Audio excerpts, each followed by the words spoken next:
அன்பால் இந்த அனைத்து நல்ல உள்ளவங்களுக்கும் வணக்கம் நண்பா. இந்து சமய அறநிலையத்துறையில் பார்த்திங்கன்னா ஒரு அருமையான வேகன்சி வந்திருக்குது.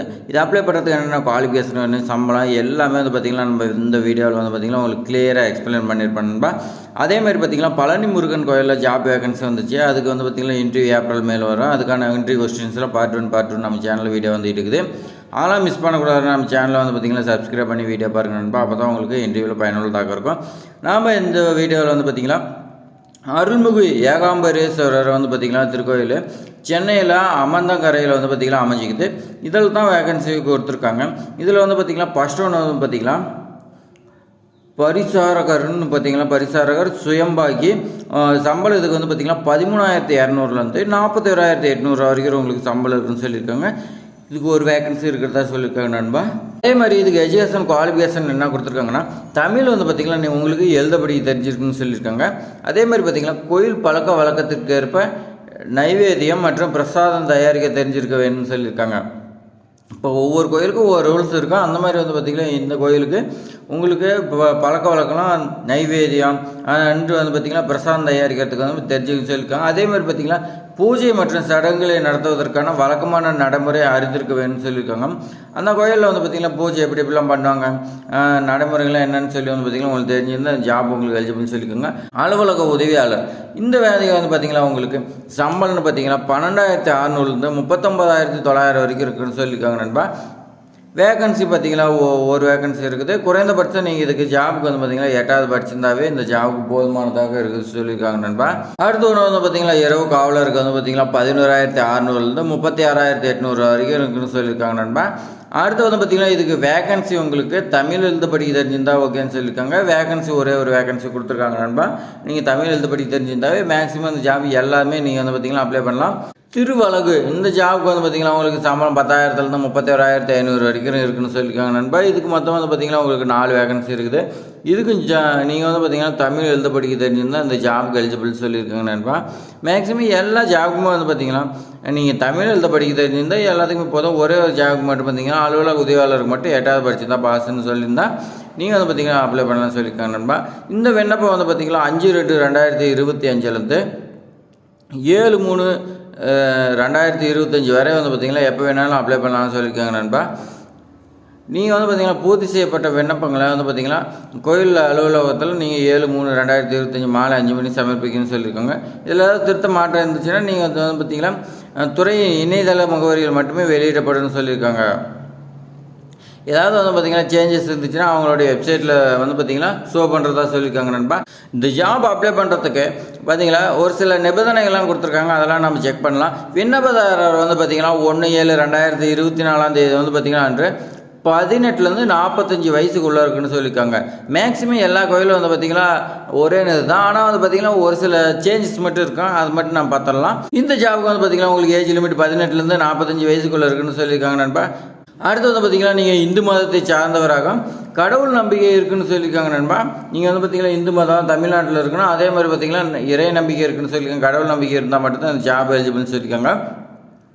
அதேமாதிரி பார்த்திங்கன்னா இந்த ஜாப் நோட்டிஃபிகேஷன் வந்ததுக்கு முன்னாடியும் சரி பின்னாடியும் சரி வரக்கூடிய அப்ளிகேஷன் பார்த்திங்கன்னா பரிசீலனைக்கு எடுத்துக்கொள்ளப்படாதுன்னு சொல்லியிருக்காங்க. அதனால் நீங்கள் பார்த்திங்கன்னா உரிய தேதி எப்போ சொல்லியிருக்காங்கன்னா அந்த தேதிக்குள்ளே நீங்கள் பார்த்திங்கன்னா அப்ளிகேஷன் போட்டு அவங்களுக்கு போய் சேர்ந்தால் மட்டும்தான் பரிசீலனை பண்ணணும்னு சொல்லியிருக்காங்க நண்பா. அடுத்து பார்த்திங்கன்னா நீங்கள் விண்ணப்பத்தோட எஜுகேஷன் குவாலிஃபிகேஷன் சர்டிஃபிகேட் வைக்கணும்னு சொல்லியிருக்காங்க நண்பா. இந்த 8th பாஸ் பண்ணியிருந்தால் அதுக்கெல்லாம் சர்டிஃபிகேட் வைக்கணும். அதே மாதிரி பார்த்திங்கன்னா ஆதார் அட்டை நகல் வைக்கணும்னு சொல்லியிருக்காங்க. வாக்காளர் அடையாள அட்டை வைக்கணும்னு சொல்லியிருக்காங்க. குடும்ப அட்டை நகல் வைக்கணும்னு சொல்லியிருக்காங்க. அடுத்து பார்த்திங்கன்னா இது போன்ற பிற ஆவணங்களுக்கு பார்த்திங்கன்னா அரசிதழ் பதிவு பெற்ற அலுவலகமிருந்து அட்டஸ்டேட் வாங்கன்னு சொல்லியிருக்காங்க நண்பா. நம்ம பழனி முருகன் கோயிலில் பார்த்திங்கன்னா கவர்மெண்ட் அதிகாரி அட்டஸ்டேட் வாங்குற மாதிரி இருந்துச்சு. இப்போ இந்த ஜாபுக்கு பார்த்திங்கன்னா இதே மாதிரி கொடுத்துருக்காங்க நண்பா. விண்ணப்பதாரர் பார்த்திங்கன்னா டேட் ஆஃப் பர்த்துக்கு நீங்கள் டிசி வைக்கலாம்னு சொல்லியிருக்காங்க நண்பா. கல்வி நிலையத்தில் வழங்கப்பட்ட மாற்று சான்றிதழ் வைக்கலாம்னு சொல்லியிருக்காங்க. அப்படி இல்லைனா நீங்கள் பார்த்திங்கன்னா பர்த் சர்டிஃபிகேட் வைக்கலாம்னு சொல்லியிருக்காங்க நண்பா. நீங்கள் பார்த்திங்கன்னா அப்ளிகேஷனில் பார்த்திங்கன்னா நல்லா பூர்த்தி செய்யாமல் இருந்தால் இந்த ஜாப் எலிஜிபிள் இல்லைன்னு சொல்லியிருக்காங்க, நிராகரிக்கப்பட்டுன்னு சொல்லியிருக்காங்க. எல்லா ஜாபுக்கும் சொல்லக்கூடிய ஒரே ஒரு என்னென்னா பார்த்திங்கன்னா நீங்கள் பணிக்கு பார்த்திங்கன்னா போஸ்டிங் போட்டாங்க. நீங்கள் ஜாயின் பண்ணுறதுக்கு முன்னாடி நீங்கள் உங்களுடைய எல்லையில் இருக்கிற போலீஸ் ஸ்டேஷனில் NOC வாங்கிட்டு வரணும்னு சொல்லியிருக்காங்க நண்பா. எல்லா ஜாபுக்குமே இது ஓகேன்னு சொல்லியிருக்காங்க. அடுத்து வந்து பார்த்திங்கன்னா விண்ணப்பங்களை அனுப்பும்போது மேலுரையின் மீது பதவியின் பெயரை குறிப்பிட்டோ நேரிலோ அல்லது அஞ்சல் மூலமாக அனுப்ப வேணும்னு சொல்லியிருக்காங்க. நீங்கள் வந்து பார்த்திங்கன்னா அப்ளிகேஷன் நேரிலும் கொடுக்கலாம், அப்படின்னா அஞ்சல் மூலம் அனுப்பலாம்னு சொல்லியிருக்காங்க. அனுப்பும்போது நீங்கள் வந்து பார்த்திங்கன்னா போஸ்ட் கவர் மேலே என்ன பதவியோ அது வந்து பார்த்திங்கன்னா எழுதுன்னு சொல்லியிருக்காங்க. அடுத்து நேர்முக தேர்வில் வந்து பார்த்திங்கன்னா நீங்கள் இன்டர்வியூக்கு போகும்போது எந்த ஒரு அமௌண்ட்டும் கொடுக்க மாட்டேன்னு சொல்லியிருக்காங்க. இந்த பஸ் டிக்கெட்டு ஏதாவது சாப்பாடு இந்த மாதிரி சாப்பிட்றது இதெல்லாம் வந்து பார்த்திங்கன்னா உங்களுக்கு இருக்கான்னு சொல்லியிருக்காங்க. அதே மாதிரி பார்த்திங்கன்னா நீங்கள் இன்டர்வியூக்கு போகும்போது எல்லா ஒரிஜினல் சர்டிஃபிகேட்டும் கொண்டு வரணும்னு சொல்லியிருக்காங்க நண்பா. இந்த விண்ணப்பத்தில் வந்து பார்த்திங்கன்னா நீங்கள் தெரிவிக்கிற தகவல் வந்து பார்த்திங்கன்னா எல்லாமே கரெக்டாக இருக்கணும். ஏதாவது தப்பு இருந்துச்சுன்னா வந்து பார்த்திங்கன்னா உங்களை வந்து பார்த்திங்கன்னா உங்களை குற்ற நடவடிக்கையில் எடுக்கப்படும் சொல்லியிருக்காங்க நண்பா. நோட்டிஃபிகேஷன் விட்ட டேட்டு அந்த டேட்டுக்குள்ளே வந்து பார்த்திங்கன்னா அப்ளிகேஷன் போடுறீங்க மட்டும்தான் பரிசீலிக்கப்படும் சொல்லியிருக்காங்க நண்பா. அதே மாதிரி பார்த்திங்கன்னா நீங்கள் கொடுக்கக்கூடிய எல்லா சர்டிஃபிகேட்டுமே வந்து பார்த்திங்கன்னா அதுக்குன்னு ஒரு துறை இருக்கும், அதில் கொடுத்து செக் பண்ணுறதா சொல்லியிருக்காங்க நண்பா. அதே மாதிரி பார்த்திங்கன்னா திருக்கோயிலுக்கு எதிராக வழக்கு தொடர்ந்தவர்கள், அவர்கள் வாரிசுதாரர்கள், அரசு பணி மற்றும் பொது நிறுவனங்கள், இந்த ரிலேட்டடாக இருக்கிற இதர கோயிலில் வந்து பார்த்திங்கன்னா பணிபுரிந்து தண்டனை காரணமாக பணி நீக்கம் செய்யப்பட்டவர் எல்லாமே வந்து பார்த்திங்கன்னா இந்த ஜாப் நாட் எலிஜிபிள்னு சொல்லியிருக்காங்க நண்பா. நீங்கள் வந்து பார்த்திங்கன்னா கோயிலுக்கு எதிராக ஏதாவது கேஸ் போட்டிருந்தீங்கன்னா இந்த ஜாப் நாட் எலிஜிபிள்னு சொல்லியிருக்காங்க. உங்களுடைய அப்பா இந்த மாதிரி ஏதாவது போட்டிருந்தாங்களோ கூட அவங்களோட வாரிசாக இருந்தாலும் நீங்கள் நாட் எலிஜிபிள்னு சொல்லியிருக்காங்க. அதே மாதிரி பார்த்திங்கன்னா இது செலெக்ஷன் ப்ராசஸ் எப்படி வைக்கிறாங்கன்னு பார்த்திங்கன்னா உங்களுடைய அனுபவம், செயல்முறை தேர்வு இந்த மாதிரி பார்த்திங்கன்னா இன்டர்வியூ இருக்குது, நேர்முக தேர்வு ஆகிய மதிப்பெண் வச்சு தான் இருக்குன்னு சொல்லியிருக்காங்க நண்பா. அடுத்து வந்து பார்த்திங்கன்னா பூர்த்தி செய்யப்பட்ட விண்ணப்பங்களும் உரிய சான்றிதழ் அஞ்சல் உரையில் குறிப்பிட்ட பணியிடத்திற்கான விண்ணப்பம் என தெளிவாக குறிப்பிட்டு அனுப்புன்னு சொல்லியிருக்காங்க நண்பா. இதில் நான் வந்து பார்த்திங்கன்னா உங்களுக்கு தெளிவாக சொல்லியிருந்தேன். இதில் ஒரு நண்பர் என்ன சொல்லியிருந்தாங்கன்னா நாம் வீடியோவில் என்ன சொல்கிறேன்னு புரியாத அவர் வந்து பார்த்திங்கன்னா மாற்றி அனுப்பிட்டார். அதனால் வந்து பார்த்திங்கன்னா இப்போ இது சொல்கிறத நல்லா நோட் பண்ணி வச்சுங்க நண்பா. இந்த ஜாப் அப்ளை பண்ணுறதுக்கு நீங்கள் வந்து பார்த்திங்கன்னா அப்ளிகேஷன் வந்து பார்த்திங்கன்னா ஃபஸ்ட்டு ஃபில் பண்ணிங்க. அதுக்கு ரிலேட்டடான டாக்குமெண்ட் எல்லாமே நீங்கள் வச்சுருவீங்க. வச்சுட்டு நீங்கள் வந்து பார்த்திங்கன்னா A4 ஷீட்டில் ஒரு கவர் வாங்கி அதுக்குள்ளே வச்சுருங்க. அதுக்குள்ளே வச்சுட்டு நீங்கள் அப்படியே வந்து பார்த்திங்கன்னா போட்டு அனுப்பிடக்கூடாது. அதுக்குள்ளே இன்னொரு கவர் வாங்கி அனுப்பணும் நண்பா. அதுக்குள்ளே நீங்கள் வந்து பார்த்திங்கன்னா ஒரு கவர் வாங்கி அதில் நீங்கள் உங்களுடைய அட்ரஸ் வந்து பார்த்திங்கன்னா 2 அட்ரஸ் போட்டு எழுதணும்.